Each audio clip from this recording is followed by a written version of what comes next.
Hello, everyone. This is Eric Glazer with my producer and co-host today, Gene Ware. Welcome to our live recording of Bright Spots in Healthcare, produced by Shared Purpose Connect. We bring leaders together to not only inform our audience, but also unearth successes, bright spots at health plans, hospitals, and other healthcare organizations around the country. Our goal is to identify as many bright spots as possible so that you can determine if the ideas shared during this episode can be applied at your organization. We believe that this approach of finding a bright spot and cloning it is the most effective strategy to improving healthcare in our lifetime. And hi, everyone. I'm Gene Ware, producer of today's episode. I'm here with a quick PSA. Now, if you have not subscribed to this podcast, please stop what you're doing right now. Click on your favorite podcast app and type in Bright Spots in Healthcare. Please subscribe and rate us with 5 stars. We are presently averaging at 4.8, and the more ratings and subscribers, the more of your peers can find the show and get this great information. Now, the more people who find the show, the more we can get to 5-star ratings. And on that note, our topic today is, can your social care strategy get you to 5 stars? We have an all-star Who's Who panel in front of you today. They are Dr. Andre Bliss, who is Director of Medicare Stars at UPMC Health Plan. We have Mallory Mueller, Director of Quality Health Integration at Network Health. We have Cherie Shortridge, Senior Advisor at Healthmine, and Libby, President of Benelynk. As usual, to save time, we're bypassing reading their full bios, but our producer, senior producer, Cherie Keels, is posting them in the show chat, and we'll add them to the description on your podcast app as well. Good work. That was a nice transition with the stars, by the way. I noticed that. Our prime today and sponsor for today's episode, they are our friends at Benelynk. Benelynk, if you haven't heard them on the show before, they've been part of our partnership program for a couple of years now. They are a national provider of social care solutions for Medicare Advantage and managed Medicaid health plans. They serve plans and their members by creating a interesting and pragmatic approach to innovative technology and human-human connection to provide assistance to your members' needs to get all the benefits that they deserve and enable you to reach those 4 and 5-star ratings that you work so hard to get to.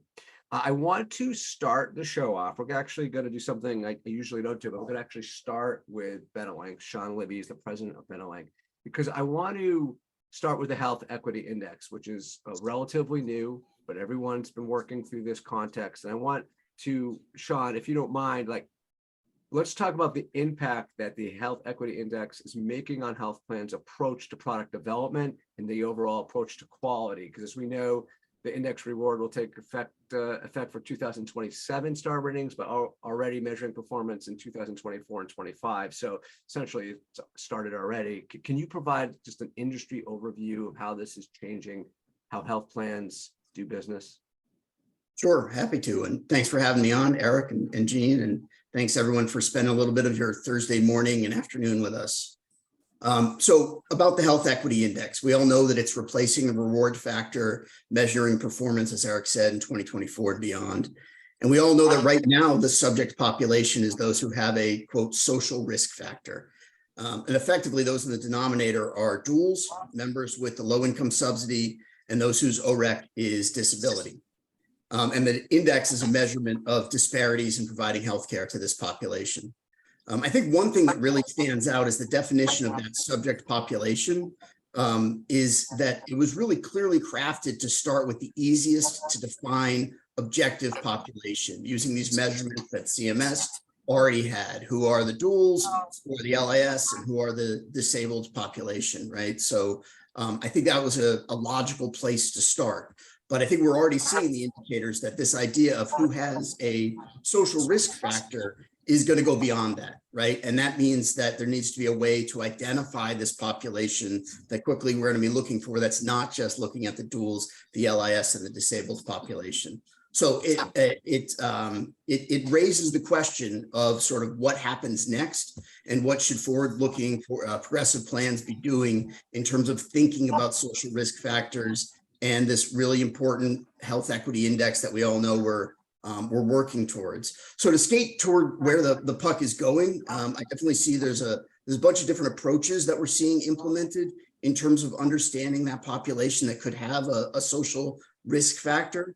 One national plan has implemented a program where whenever a member flags a social care need, that member is then being referred over for social care assessment. Most importantly, using one of the screening instruments that meet the requirements from CMS and NCQA. And that way, future social risk factors and SRF populations are objectively being categorized using the relevant code sets. And the plan can already now be starting to look at differences in care outcomes and in disparities. So it's about not just understanding what are the populations that are defined now within SRF, which is pretty narrow and clearly defined, but also where are we going? What's the next population? What's the wider population that the Health Equity Index is being intended to address? And ultimately, that's really about all the members that have social risk factors. Yeah, thanks for that, Sean. That was a really good stage set.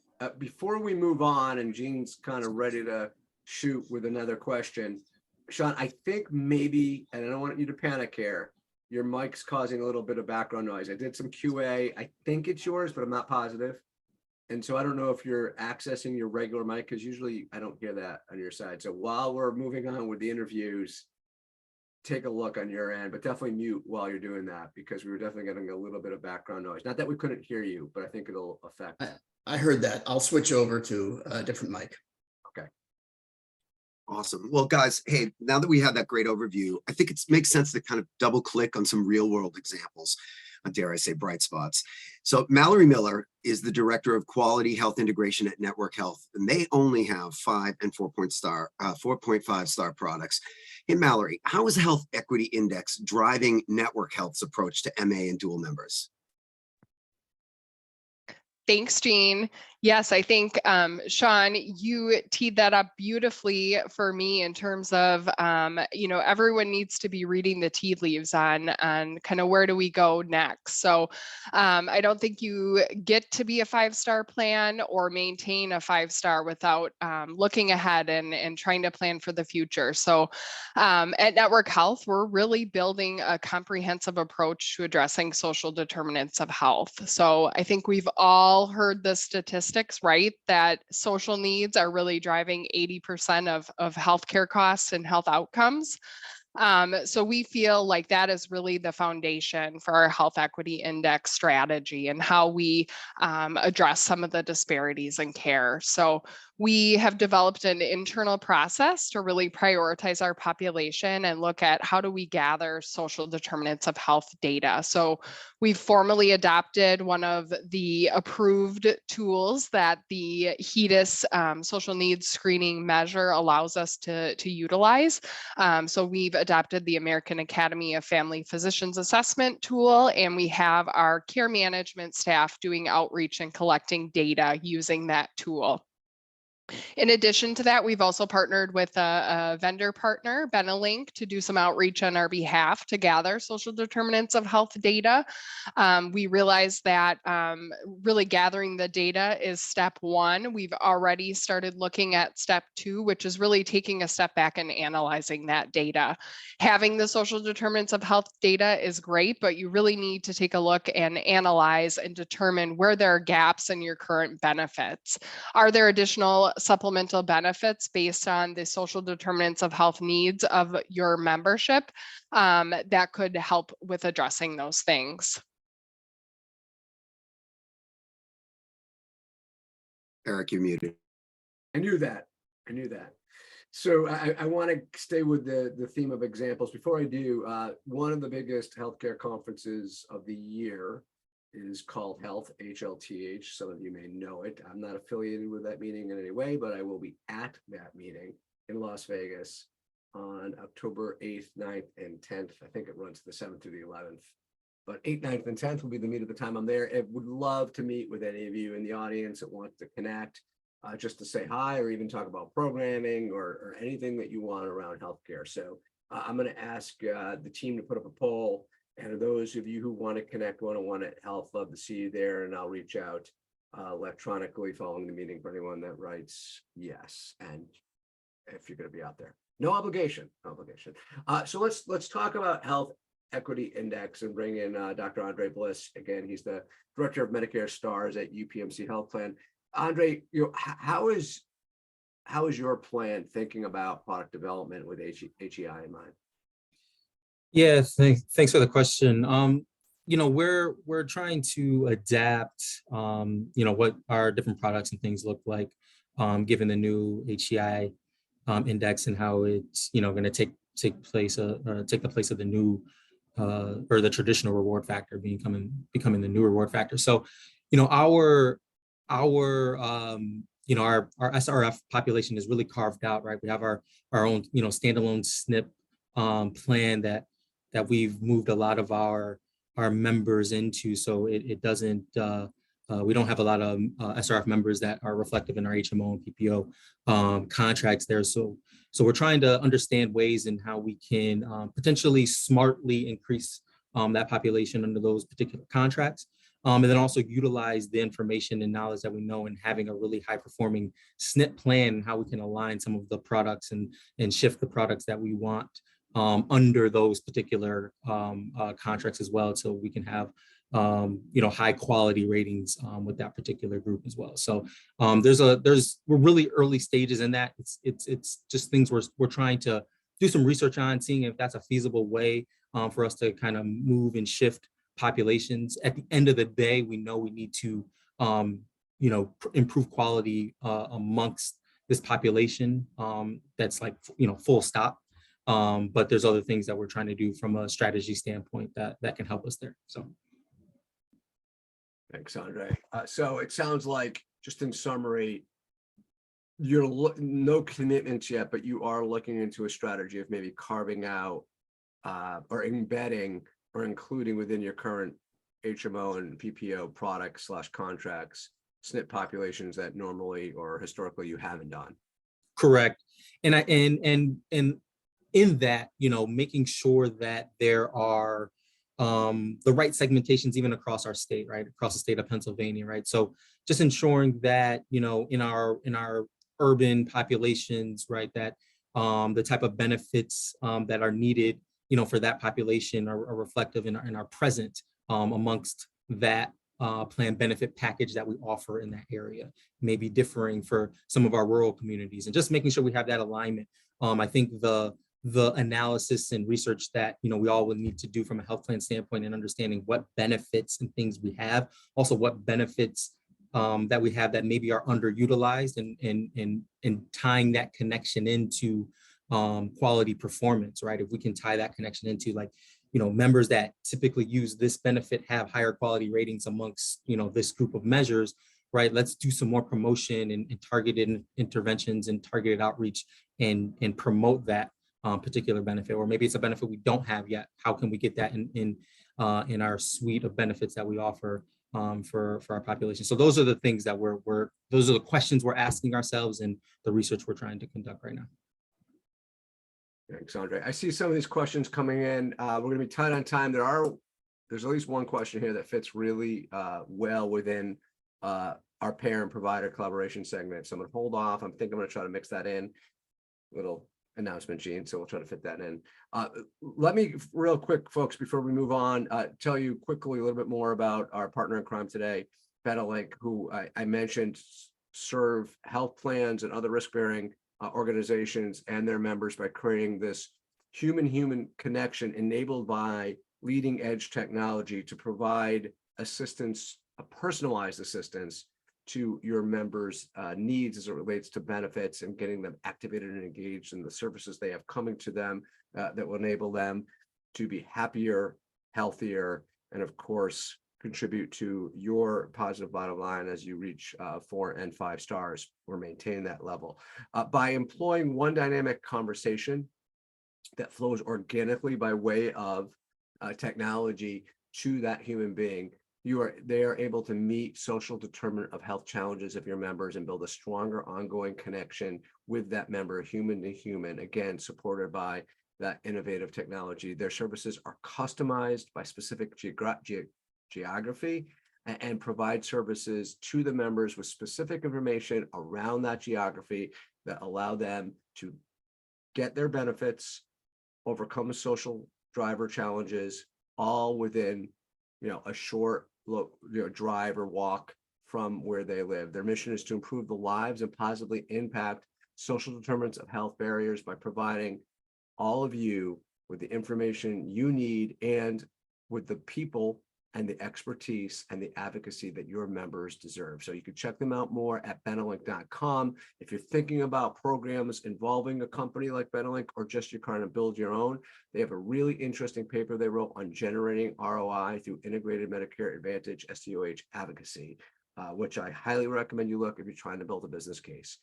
It's not just about Benelynk, it's about how to build a business case. They talk about SDOH identification, ICD-10 documentation, and customization of care. And the report has all kinds of numbers that you will find helpful as you think about your business case and upping your game around social drivers. So I'm going to offer you up that piece rather than search for it on the web and go through a gate and have to put in your name and number and everything else. I'll email it to you after the show if you want it. Like I said, it's jam-packed with information. It is branded with Benelynk. It's technically called the white paper, but I would suggest that there's information in there that is agnostic to whatever you're trying to do within your role around social drivers.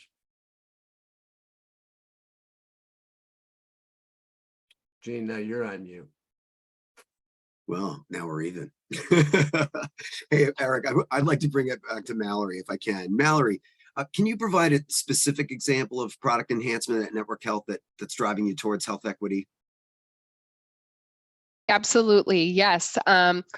My example is not exactly a product enhancement, but really an innovative idea, or what we think is pretty innovative here at Network Health. So again, reading the tea leaves and knowing how important health equity and addressing social determinants of health is going to be now and into the future, we quickly brainstormed and came up with an idea leveraging our provider network. So we have created these amazing relationships with our value-based contracted providers. And it's allowed us to come up with an idea to really allow them to apply for funding. So we have what we are calling our Provider Quality Improvement Fund. And it's really a fund that Network Health has come up with to really drive some of the performance around health equity and addressing disparities. We know based on our data that our members achieve the best outcomes when the care comes directly from the provider or the provider system rather than the health plan intervening. And so how can we help them to create these quality improvement processes to really address some of the disparities? So we kicked this work off here in 2023, and we're really excited about some of the early outcomes that we're seeing. So we have 3 projects that are currently underway. We have one provider system that applied for funding to purchase a diabetic eye camera. And they're using this camera in some of their rural clinic settings and in rural Wisconsin to provide a diabetes eye exam as part of their annual wellness visit. So overall, that project is right on track to meet the metrics by the end of the year. And they're again, targeting members that are at risk for some transportation disparities and social determinants of health. We have 2 additional projects that are underway that both involve an ambulatory pharmacy team and really targeting members with diabetes and congestive heart failure. And they're using the ADI, or the Area Deprivation Index, to identify members or their patients who live in specific zip codes that we know are at greater risk for social risk factors. And so they're identifying members that have those social risk factors and providing outreach to them to talk about medication changes, to talk about lifestyle management, doing a lot of care management services and high touch outreach with the goals of reducing A1Cs for the diabetic population, as well as looking at overall medication costs. And then, of course, for our heart failure population, looking at ED visits and inpatient stays as metrics of success. As I said, oh, go ahead. as I said, early outcomes are really showing some great results. So we are excited to continue this program in 2024.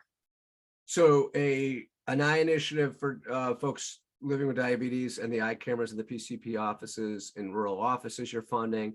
You're using ADI to identify higher risk members and leveraging pharmacists to do outreach for folks who are at high risk due to social drivers with diabetes. And then you're doing the similar program for heart failure in those three areas. And it seems like early indication is worth the time and energy and money. Correct. Awesome. Wow, that's super innovative and great to hear. I love bright spots like that. I want to swing over to Andre, if I can. Andre, like Mallory, you also represent a plan that has 5 and 4.5 star products, one of the best of the best. I mean, what is core to you consistently achieving such high marks? Yeah, I mean, there's a couple of key things that we try to focus on, year in and year out, and things that we think are vital for us to maintain a high rating. One is leveraging our care managers. Our care managers do a lot. Obviously, we've been talking a lot about the health equity index. They're going to be vital and key into plans doing well related to that particular index and that shift in the star rating. But then getting their work and documentation and things to count, right? They're doing a lot of work, and sometimes it all doesn't directly count to a gap closure or what have you. But there's some ways, and there's some innovative ways that you can get some of these things to count. It's just about connecting and collaborating with your NCQA auditor and just working through some of those details, understanding that clinical workflow and all that information that they may need and they may need to validate in order to get a lot of that information to count directly for HEDIS gap closure, because a lot of times they're doing the work already. So why not take advantage of that? So the other area, which has been huge for us, is our member experience and customer service. We do a lot of work and strive to be ideally best in class in that area. Having one call resolution, having access for our members so they can see all their upcoming appointments. We're actually piloting something new where they can see any gaps in care that they may have from a HEDIS standpoint, right? So that they have that in an app that for those that are inclined to, love their technology, they have access to that information in somewhat real time, so they can act on it, without having to call in or see their doctor to understand what they may be missing from that standpoint. So, and then with our customer service, we have predictions around CAPS performance and things that are readily available for our customer service reps. So they have all that information available to them. If we do a targeted outreach, they have it. Maybe a member calls in and they're addressing, something that, maybe has nothing to do with a CAPS area, but we know from a predictive lens, like, hey, they may be struggling with some access issues. Let's see if we can address it. Can we help them do some direct scheduling? It's very obviously helpful that we are an IDFS, integrated delivery financial system. So we have some of those capabilities to do some direct scheduling and things to some of our primary care and specialists. So we definitely leverage that, wholeheartedly there. And then just getting access to data. So ingesting as much data as possible, whether it's from ADT feeds that we can then act on, ingesting data from, all the CCHIEs that we have available to us. Like that, the data is king. So, ingest as much data as possible. So those are kind of the pillars that we lean on. Andre, I'm going to try to repeat those 4 pillars for everyone, make sure I get this right. So the first is sort of your care management and documentation process. And you've got these ongoing NCQA auditors that are sort of mimicking what your scores are going to be. So you're on an ongoing basis, know what's going on. That's the first pillar. The second is pillar around call resolution or one call resolution, where you're connecting with the representatives to the right information. You also have a gaps in care almost scorecard that a member viewing version of it within your app to help let the members see what your care manager or your call center representative is saying. The third that I sort of captures this live predictor scorecard, CAPS predictor scorecard, so where potentially negatively your HEDIS and CAP scores are going to come from, and then you could proactively address it. And the fourth is just your overall commitment to data ingestion. You mentioned ADT in passing. My guess, you have probably a little bit of an unfair advantage being part of a delivery system as well, but just in general, a lot of data ingestion that's not unique to just an integrated health plan delivery system. Any health plan could be doing maybe better job thinking about how to get the data and collaborate with the providers around seamless data exchange. Yeah, exactly that. And even one, based on, that last point there, one area where we're starting to get data from is from our Department of Health Services, and they have access, at least in Allegheny County, where Pittsburgh is, we have access to members that have intellectual disabilities, and we're ingesting that information and data. Now, we don't have it for all the counties that we have our plans in, which is obviously across the state, but this is beyond the IDFS. Just anybody that's willing to share in data that we want to ingest all of that, and then obviously tailor our work and our plans and stuff to assisting with those members.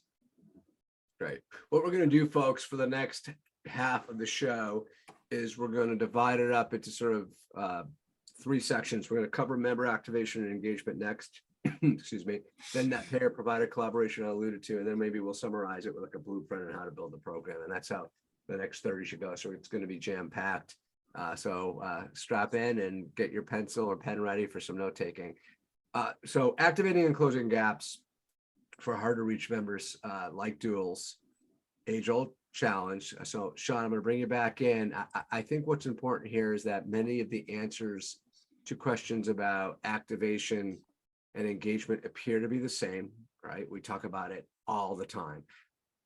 But I'm wondering, when you compare the answers from last year, year before, 5 years ago, if there's actually today some subtleties in what some health plans are doing that are actually better in their approach to activation and engagement, that is actually, if I could use actually one more time, that is really making an impact and improving performance of health plans. If you could sort of pull those out so everyone could see them crystal clear, maybe put them under a magnifying glass for us, that would be great.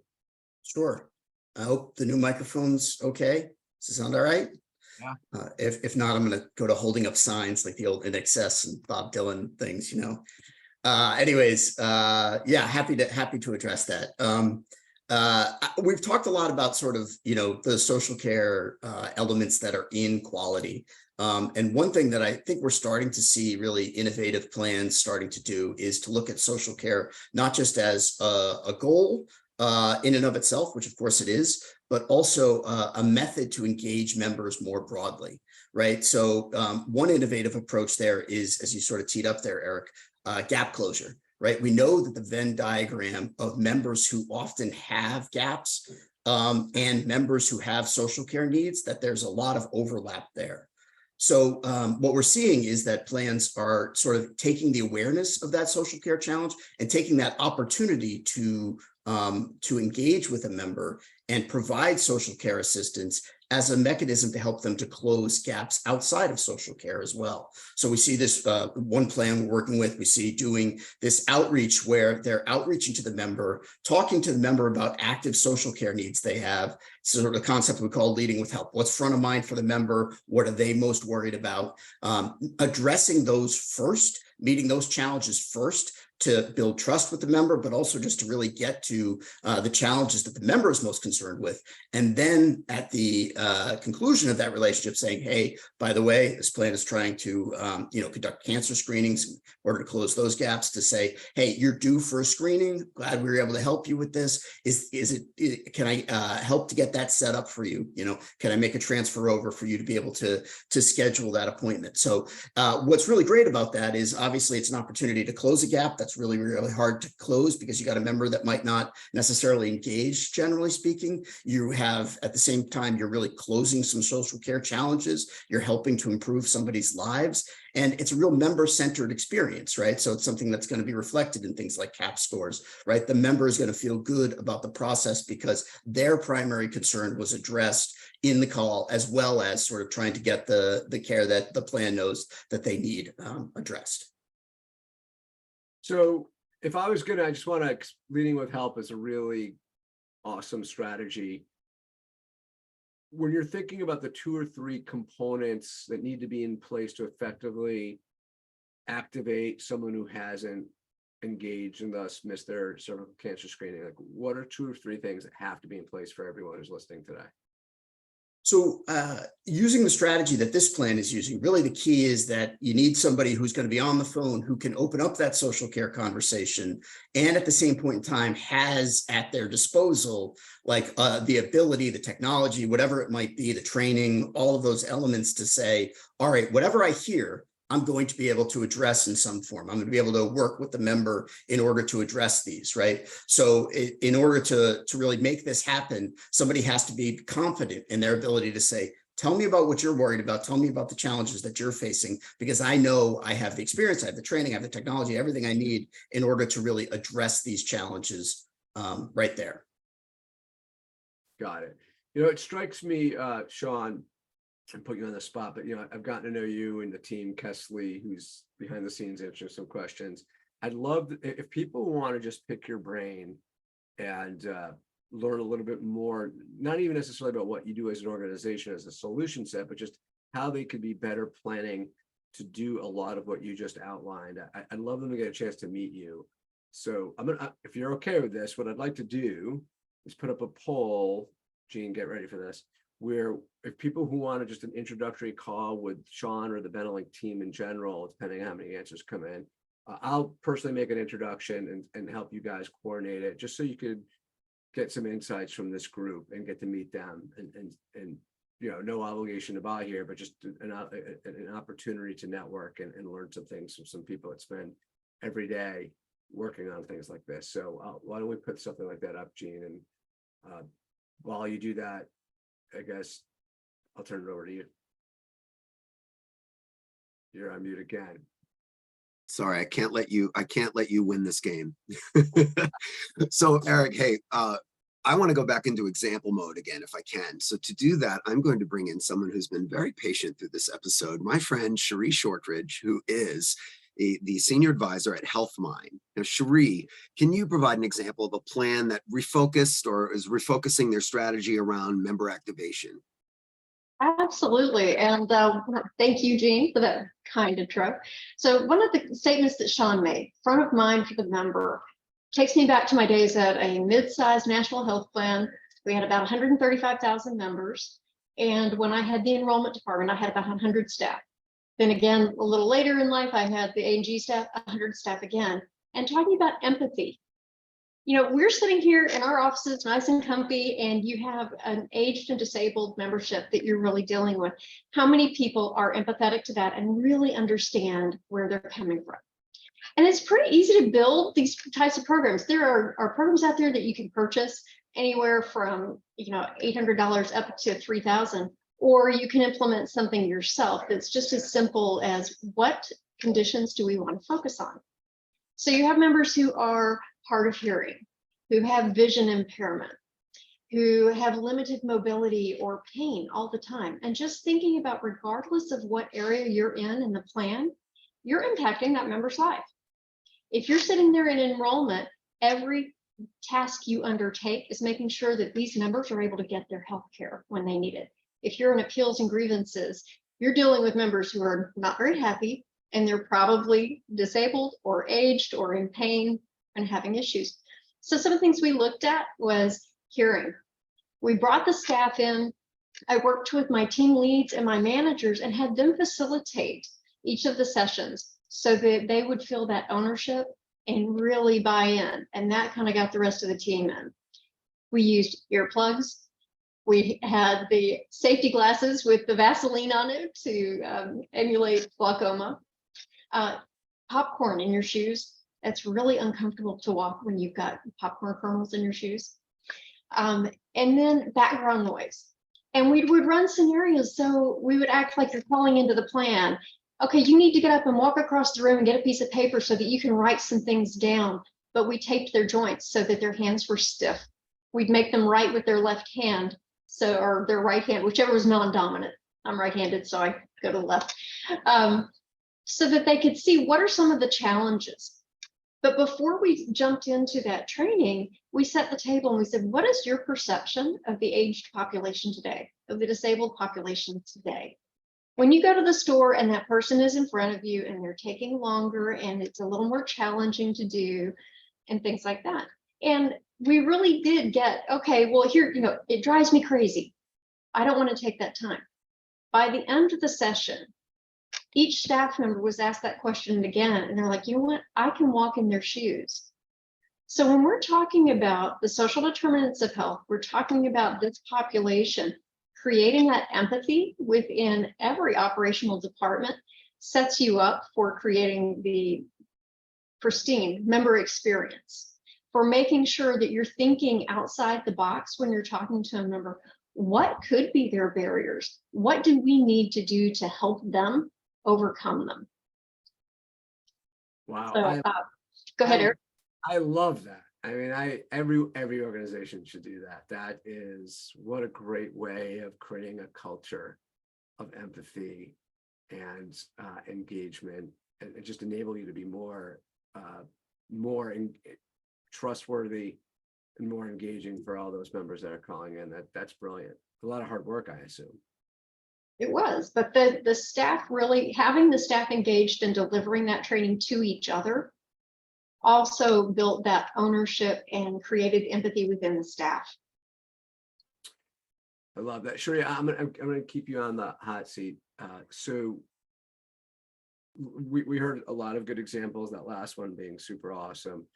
Could you, what are some things you've seen health plans do that maybe isn't as productive and they should avoid doing, that maybe is a common mistake amongst this audience? So that fourth quarter push and also CAPS pushes. So when people are trying to reach out to their negative responders or improve their CAPS scores and the member experience, you may have 5 different departments calling the single member, and you're creating member abrasion. So in your effort to close those gaps, to create that really good experience, you're actually creating a negative experience. There's a plan that I worked with in the Northeast recently that they had lower response rates to their CAPS surveys this year than they've had historically.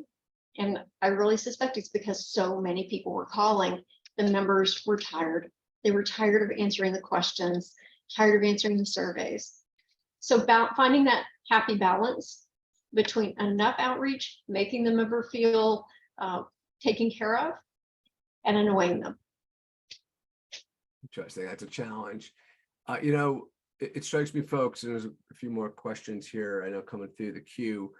We're going to hold a special session next week at 11 a.m. on Thursday. I know we're usually at 12 p.m. on the East Coast, 9 a.m. on the West Coast, a little bit earlier for everyone. But we're going to do actually a 2-way conversation for all of you next week. And we're going to address questions tied to social care and 5-star, achieving 5 stars. I know Cherie's going to be able to join us, and Sean, and maybe some others we're going to get. And it will be, don't come if you want to sit on your hands. This is going to be open Q&A.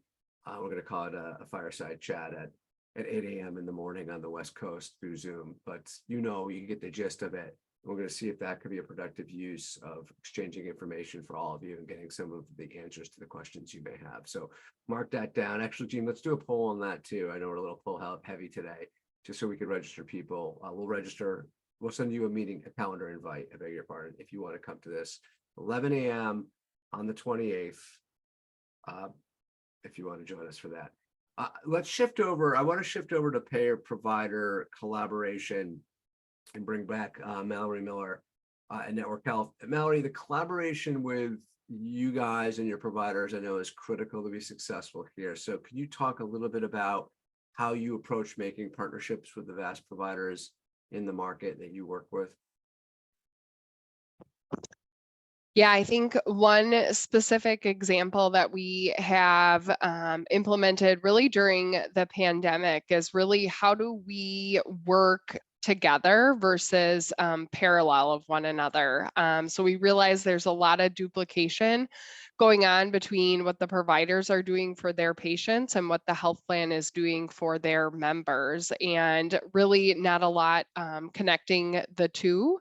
So we realized this during the pandemic and started to implement what we call our monthly grand rounds, or if you're from the clinical world like me, interdisciplinary care conferences. So you may be familiar with that term on the clinical side. So essentially we're bringing kind of a meeting of the minds, if you will, kind of all of the care team on the provider side, and then all of our care team on the health plan side. So we have our care managers, social workers, medical directors, pharmacy, and then any that want to attend from the provider system, and really coming together, looking at care plans, identifying what is the root cause for this member or patient. So looking at kind of an initial trigger of high ED utilizers. So members that have frequented the ED, coming together with the provider systems and coming up with a care plan that's really in tandem with both provider and payer. So As you it sounds like almost you're almost doing these grand rounds with your providers. I mean, I know you didn't say those words per se, but that's what it sounds like. Yes, absolutely. And you know, not surprising. We use the ED visits as our trigger of identifying members and patients. And pretty quickly we identified, you know, these members have underlying social care issues that are not being addressed by either the health plan or the provider. And focusing on some of those issues, we've been able to solve some of the medical problems. I think, you know, definitely seeing some behavioral health themes throughout some of these cases as well, and addressing that again is going to have some impact on the medical. So we are working right now to kind of identify some metrics of success and really expanding. So we started this with one of our provider systems. We have 9 major health systems where we have some value-based contracting, and so we're expanding it to 2 others this year, and I only see that continuing to grow. I think based on anecdotal feedback from both providers and you know, members, based on their feedback to their care managers, this has been a success. I love it. I'm going to ask you a couple of quick follow-ups here from the audience. I know you answered one already when you typed it in, but I want to ask it again so everyone can hear the answer. What measures are you considering when contracting with new providers to help improve and drive your high star ratings? Yeah, so again, I said at the beginning, I think to maintain a 5-star, I think you always have to be looking ahead. Always, what is for measurement year 2024? What's for measurement year 2025? And so we implemented in our value-based contracting where we are putting measures on somewhat of a display for our providers, where we're showing them their performance and talking about what interventions they should implement before they become a part of their regulatory payout. So really, again, working collaboratively versus kind of the stick method of saying, you know, you didn't do this and now it's going to impact your payout. We're trying to help them come up with interventions early. As far as, is there anything about accounting or MLR or overall reporting that are nuanced that should be mentioned here? Or when you're talking about just how you're trying to drive quality improvement with your providers, anything around that? I think leading with quality. So we have some thresholds that in order to, you know, meet any type of incentive payout, you have to get to a minimum star rating. So kind of leading with quality first in order to qualify for any sort of incentive has been kind of our philosophy. Okay, David, I hope that got to your answer you're looking for. If not, you could ping me online. Go ahead, Gene. Oh yeah, well, I'd like to pose the same question to Andre. Andre, if I can, how is UPMC Health Plan supporting the providers? Yeah, in a real similar way, just making sure that, you know, they have access to timely data and information.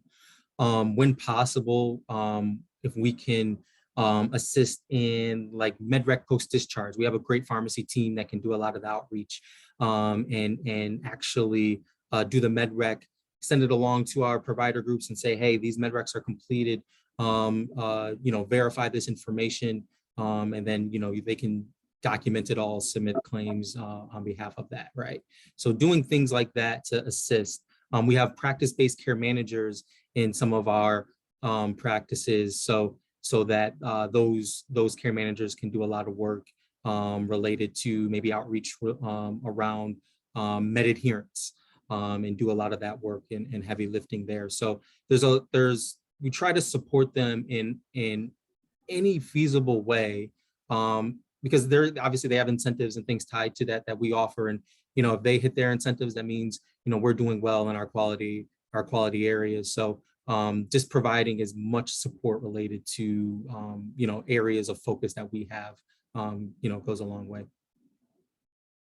I want to bring it back to Sean. I have a strategy question, Sean, but before I want to take a question from the audience that was out there. So we're going to come right back to the payer-provider collaboration strategy in a second. But is Benelynk aligning the social care challenges to health outcomes with folks with chronic illness? I think I know the answer to this, but I'll let you answer it. Yeah, I mean, I think it's still early days for a lot of that, but yes, I mean, I think we know that there's a huge overlap between the population that has social risk factors and those that have chronic illnesses. So disproportionately, it's an opportunity to help that population by addressing social risk factors. I think one of the open questions is sort of like, do we as an industry start to understand the long-term impact on costs associated with addressing social risk factors? I think there's been some preliminary, work done around that, some preliminary studies, but I think we're still kind of early in terms of understanding the costs mitigation that comes from addressing social risk factors for folks with chronic illnesses. But I think intuitively, everybody kind of knows that it's there. So, but I think at the 30,000 foot level, we know that that's the folks that have chronic illnesses and social risk factors. There's a huge gray area that sits in the middle where those two start to bleed into each other. And supporting that population means that you need to have a holistic approach that really encompasses both. So if I put your strategy consultant hat on now, and if you have any CEO or senior health plan leaders listening in right now, how should they be thinking about the evolution of the CMS requirements around equitable access and SDOH?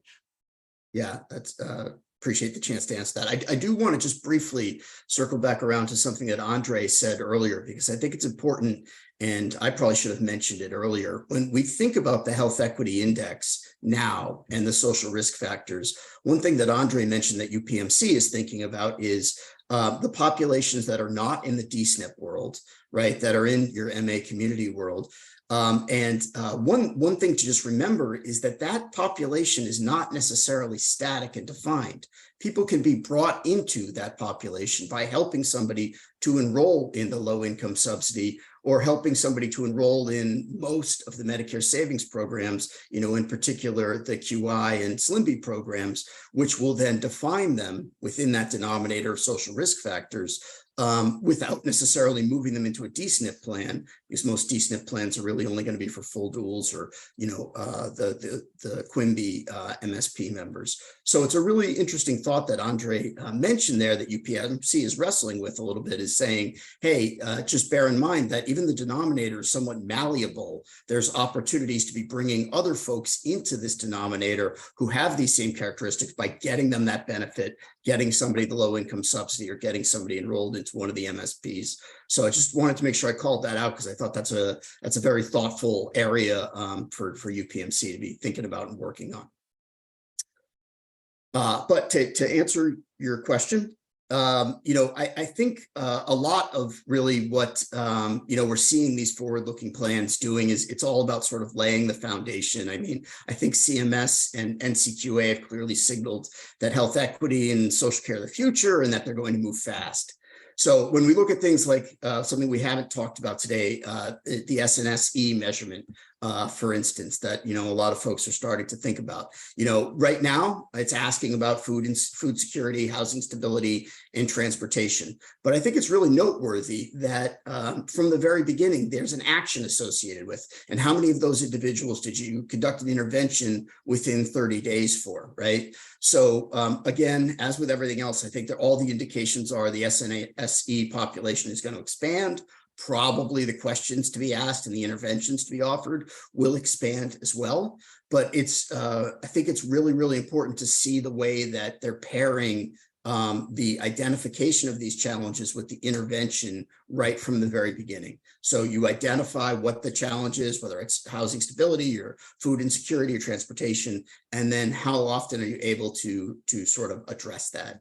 So really that's the kind of foundational element: gather the information, conduct the intervention, that we're really seeing forward-looking plans, looking to say, all right, how can I do this? How can I identify even a wider population than what's defined currently who have these social needs, and then conduct the interventions. But a couple of models that we see out there, one is, bundling it into the HRA or other touch point where a need's identified, and then sending a referral over to an advocate to address this.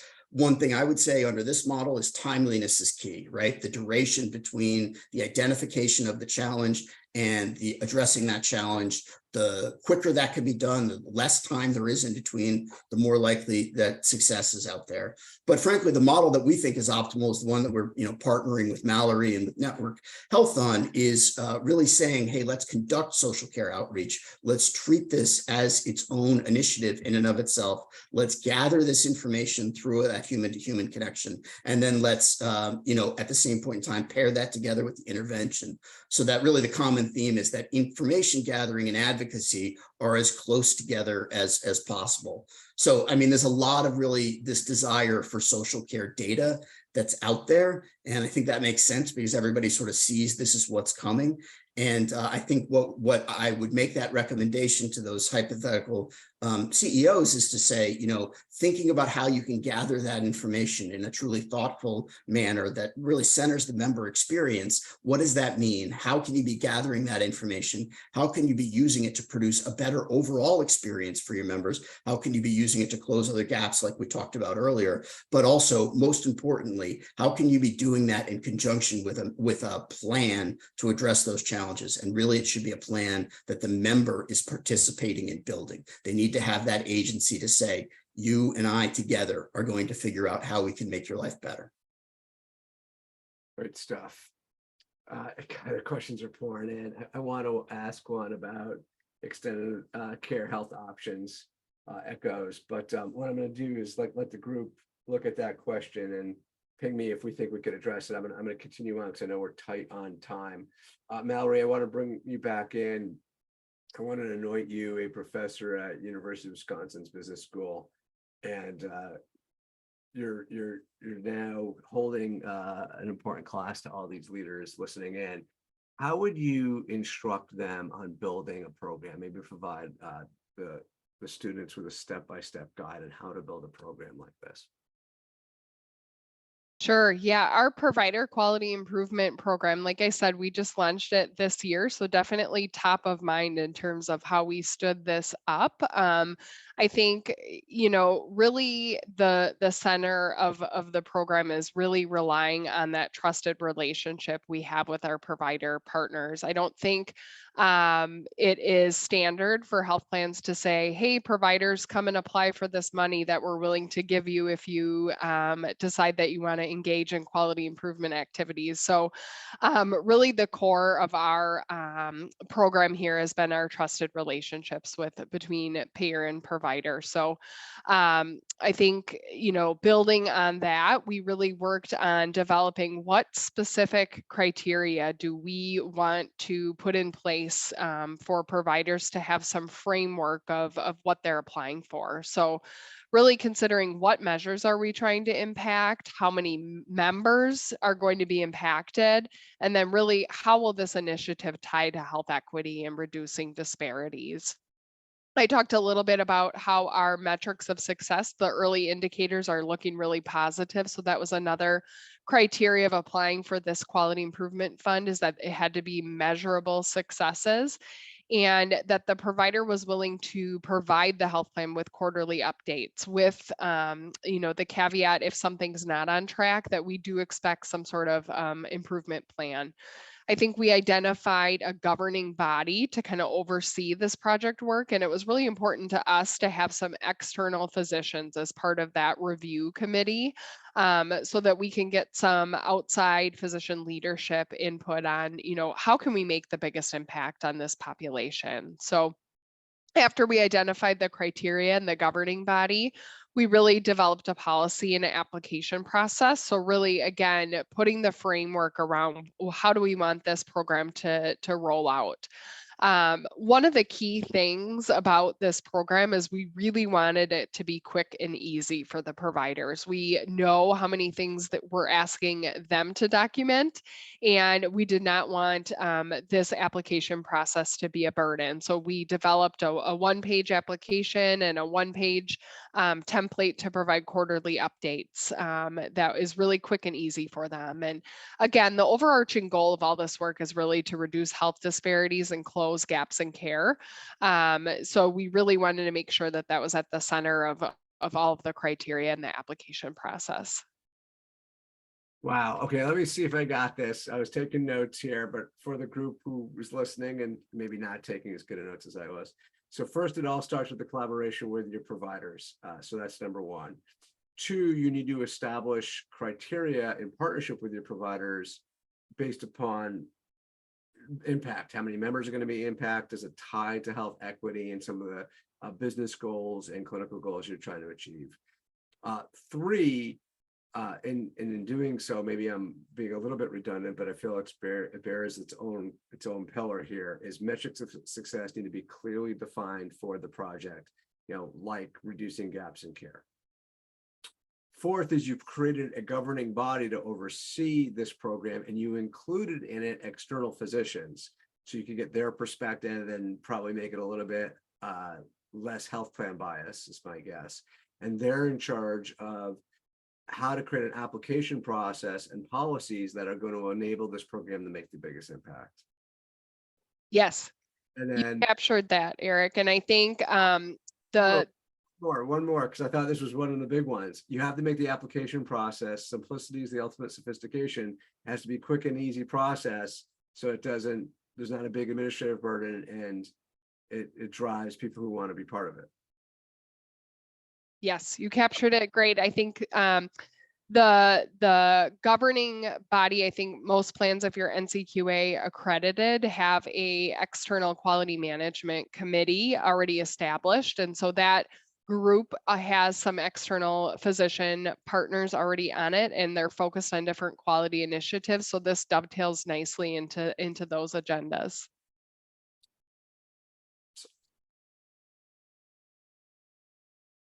Wow, that is great. I mean, that's a detailed blueprint right there. So on that point, Cherie, I want to bring you back in. We just heard a great blueprint from Mallory. And for those of our listeners who need a clear path on how to get going, where do you suggest they start with building a program? In 2 minutes. In 2 minutes, okay. Appeals grievances. Anything that's going wrong in your plan, if you want to hear the voice of the member, mine the data that you currently have. Your appeals, your grievances. You're going to learn what members are not getting what they need, where you have gaps in your network, where you have gaps in your benefits, all of those things. Start there and build, and use all of the data that you have at your fingertips. I did this with a large plan in the Northeast, and we identified several areas where they improved the communication with the members, including adding language to their evidence of coverage and improving benefits for the next benefit year. All of those things are right there for you, and it absolutely is a source for the member. And I think we had a question about what about the members' families? As long as they are authorized representatives, you're going to get that information from them also. They're calling in. If somebody has a problem, you're going to know about it. This is not a population that tends to be quiet when there's an issue. You're not wrong. You're not wrong, my friend. Excellent. Let me just say this, Cherie, excellent. Thank you so much. I thought Eric was going to chime in, but I get to talk. But we're nearing the top of the hour. So I just want to say a huge thank you to our incredible panel for the time and effort that they took to prepare and participate in today's episode. If you want more, we are having our special fireside chat. So join Eric, me, Sean, Cherie, and possibly some more guests if they're available next Thursday, 1 week from today, but at 11 a.m. Eastern time. I want to thank all of you for letting me learn on the job and co-moderate today. We hope you use these bright spots that we've unveiled today.